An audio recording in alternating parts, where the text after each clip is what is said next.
There are a ton of MLAs in this room. If you're an NDP MLA, please stand up, give a wave. Now stay standing, friends. Stay standing. If you've run for the NDP, federally or provincially, stand up and give a wave too. I know there's a lot of us.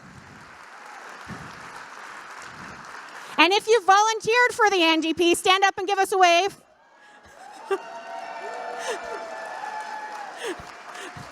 And if you're going to make sure that we win the next election, stand up and give yourself a cheer.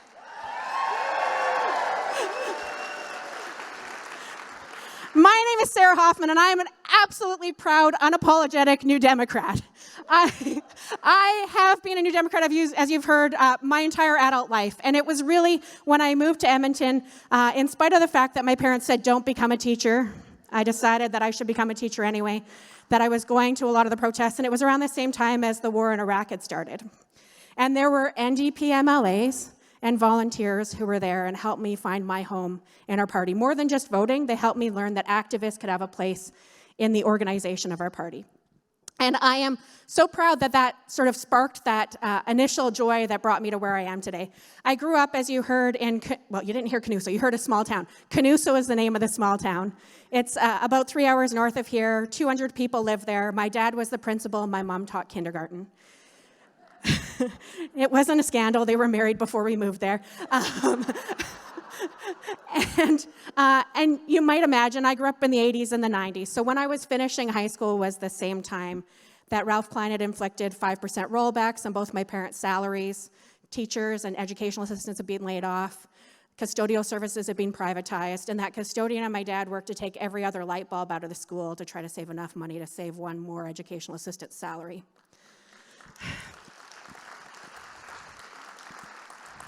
That's why when I told my parents that I wanted to be a teacher, they said, don't do it. They said the politics in Alberta is too bad. It's not respectful. We want you to have a career where you feel honored and respected. Hence politics. I took the scenic route to get there. As you heard, I took 4 degrees. But I'm so proud of the fact that I did pursue education and a master's in education. And during that time, I got extra involved in the NDP and applied for a job to be a staffer at caucus. And we have so many staff here as well. I know I didn't ask you to give yourselves a wave, but I see you, and I'm so grateful that so many staff are here tonight as well. And it was, as my time at staff, I was working as a researcher. We had 4 MLAs, and then a new MLA came on the scene, Rachel Notley. And Rachel and I worked very close together. And one night we were preparing to debate the education budget, and the Edmonton Public School Board was in the process of closing about half a dozen schools in mature neighborhoods right throughout Edmonton. And we turned to each other, and none of the trustees were talking about the fact that they were closing these schools because of conservative cuts, because they didn't have enough money to keep all of these schools open. They were talking about other things around the issue. And I just thought, enough's enough. We need to make sure we run somebody for the school board who's going to stand up for these kids. I said that to Rachel. And she said, well, then you should probably run. I was a behind-the-scenes person. I was an activist. I was a staffer. I was fat and I was sassy. And I didn't see myself being the one in front of the camera. I saw myself as one of the people behind the camera. But too much was at stake for us to sit back and let those schools close. So I turned to many of you in this room, and I asked you to give me enough money to get a leaflet. A leaflet so I could door knock in Ward G. Southeast Edmonton, there was an incumbent trustee. People said, don't run against an incumbent. Incumbents never lose. But I wanted to make sure that people in my area of the city, where I live, knew that there was somebody who'd have their back and who'd stand up for them and their kids. So we got enough money for that leaflet. I got a new pair of running shoes. A lot of you joined me on those doors. And not only did we win, we crushed it with 70% of the vote.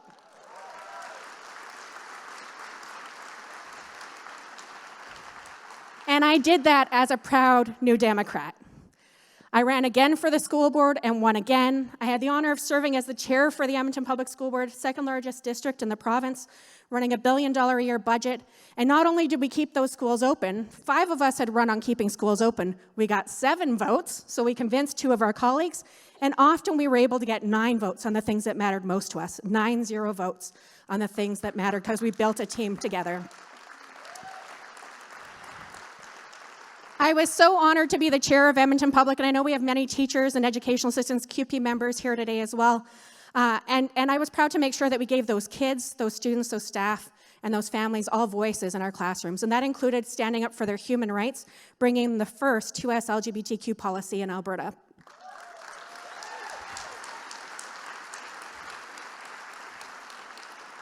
I remember visiting an elementary school and visiting with a teacher who said, I finally put a picture of my wife and me on my desk because I felt safe doing so for the first time. Those decisions, those NDP values, made a difference for the students, staff, and families of those schools, and they made our province safer as a result. So I ran for re-election, and I got re-elected. And then in 2015, in the lead up to the 2015 election, Rachel asked me to consider running in Edmonton-Glenora. People said, don't do it, you're crazy, you're running against an incumbent Conservative cabinet minister. She was quite popular, Heather Klimchuk, you might remember her. But it was too important for us to sit on the sidelines. We needed to make sure that we stopped the cuts that were coming to healthcare and education. So I turned to many of you in this room and I said, help me get enough money for a leaflet, please. Help me door knock. And we door knocked, and we door knocked, and we covered all of Glenora once before the writ was dropped, and I only got nominated the day after Valentine's. And then we knocked it again during the election. And what did we do? We won in Glenora with 70% of the vote.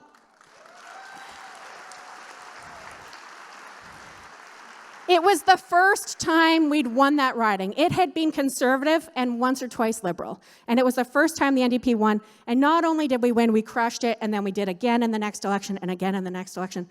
I am so proud to have 5 wins under my belt. And I did that because I worked my ass off and I stayed true to my values. And we built an amazing team with so many New Democrats to make it happen.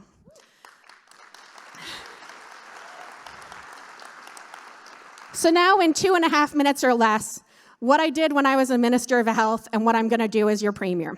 As Minister of Health, I'm so proud of the fact that we stopped the harassment of people outside of abortion clinics. That is one of my proudest fights. We made sure that people who needed to access the abortion pill or the medication to prevent the spread of HIV could do so free of cost. We expanded healthcare services, tripling the capacity of the Misericordia Hospital, started the building of a new public lab in Edmonton. The Conservatives since paved over it and then tried to privatize it and then had to bail them out and renationalize it. It's been chaos, but we got that started. And when I'm Premier, we're going to get that job done. We're going to have a great world-class public lab here in Edmonton. And we're going to make sure that we expand acute care, primary care, all of the different types of tertiary care to make sure that you get the support you need in great facilities that can be easily expanded, like your hospital right here in Sherwood Park. So that's why healthcare is my number one. I'm really focused on 3 things: healthcare, climate, and housing. Healthcare is my number one. We can absolutely get back to having world-class healthcare, and we can make sure we get staff who feel respected, want to stay in their jobs, and recruit their friends and neighbors to come to this province too. We can do so by having the first NDP Premier, who was also the first NDP Health Minister.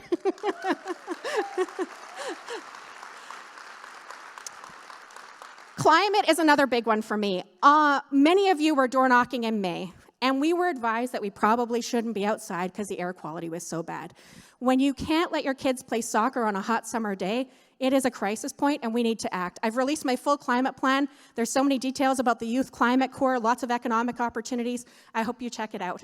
And then the third one is housing. And I don't care where you live in this province, you should have a path to being able to move out of your parents' basement. You should know that you can afford to live in a rental, that one day you'll be able to invest in home ownership, that one day you'll be able to get off the street and be able to live with respect and dignity. I will have so many more details to unroll about those 3 key pillars. I have lots of other opinions about stuff too. You know my background in education. So please, during our time to socialize at the end, come over, say hi, give me a hug, let's take a selfie. It's my absolute honor to be running to be your leader and the next Premier of Alberta. Thank you. Thank you, Sarah. Okay.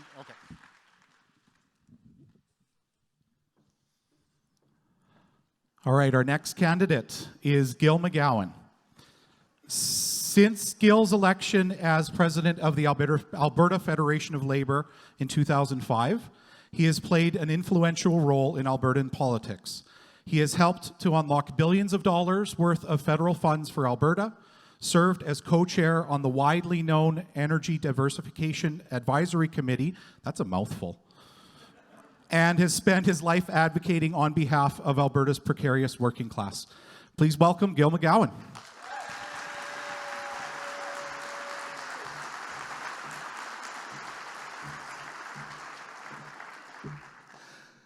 Have you had enough of Danielle Smith? Strangely enough, me too. She's driving away investment from our province. She's worsening the cost of living crisis. She's attacking vulnerable Albertans. She's suppressing wages. She's stoking intolerance and hate. She's threatening our pensions. She's denying climate change. She's destroying our public services. She's driving away doctors, nurses, teachers, and other crucial professionals.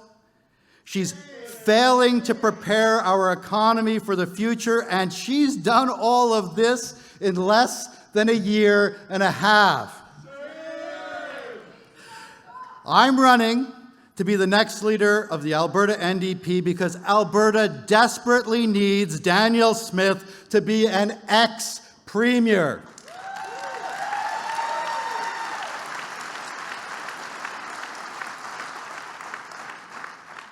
But before we can defeat her in 2027, we have to understand why we lost to her in 2023. Put simply, we lost because we didn't attract enough support from working Albertans. Polling tells a very important story, one that we cannot ignore if we want to win the next election. In the last election, the NDP won handily among voters with university educations and among Albertans who describe themselves as middle class. But we lost to the UCP, often by wide margins among voters with high school, trades, and college educations, and among Albertans who describe themselves as working class. Under Rachel Notley, we have built a powerful coalition that almost won the last election.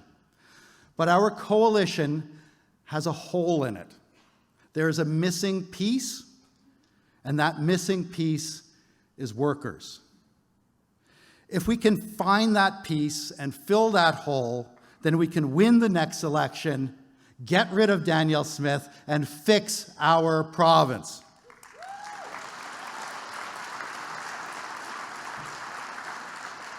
Now, I want to be straight with you. The problem that we're facing is not unique to Alberta. Danielle Smith and the UCP are doing the same thing in our province as Pierre Poilievre is doing on the national stage, and the same thing that Donald Trump is doing south of the border.